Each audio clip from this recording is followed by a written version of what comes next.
there's a lot of different reasons why I'm upset. Number one, I'm a supporter of Ukraine, and number two, I thought the whole intention of this was there was an understanding that President Zelensky was going to sign this mineral deal at the White House, that the terms were already, done.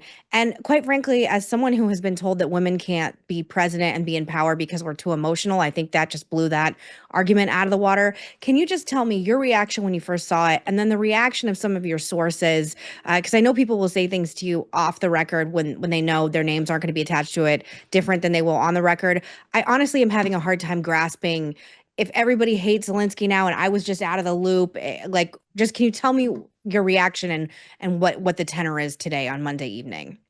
Yeah, I mean, sort of just to be honest with you, going into this, I guess I was sort of expecting, knowing how Donald Trump operates in negotiations, I was expecting a very different tone, frankly, from Zelensky. The clip you just played, you very much saw Donald Trump and JD Vance going after him, just laying it on thick. But there was a conversation that sort of led up to that point, and various points where Zelensky was contradicting the president, something he was saying about the deal, pushing for instance, US security guarantees, with which Donald Trump opposes, pushing for that during his press conference.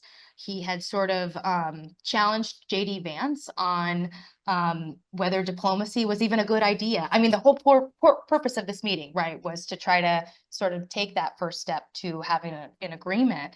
And JD Vance sort of went on this tangent about how under Biden, people were thumping their chests and Ukraine was getting sort of smashed by Russia. Like the war was just ongoing and it wasn't helping. We need to try diplomacy to stop the war.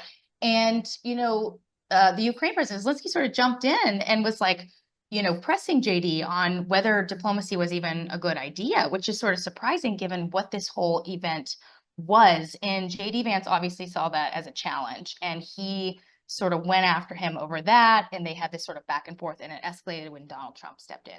But I have to say, coming into this, I thought Zelensky was almost going to be apologetic about saying that President Trump, a week ago was being sort of fed disinformation by Putin. That might be true. But the fact that he said that about Donald Trump, who is negotiating this deal, I know it infuriated the White House. I sort of was asking people before this meeting, did you get some sort of private apology from Zelensky? Are you pushing for that? They said, no, we want this deal. We're going to move forward anyway. And so I frankly thought he was going to come in, sort of stick to talking point, which is my understanding. A lot of Senate Republicans sort of encouraged him to do that, say as little as possible, sort of bite your tongue if you have to, and get the deal done and get out.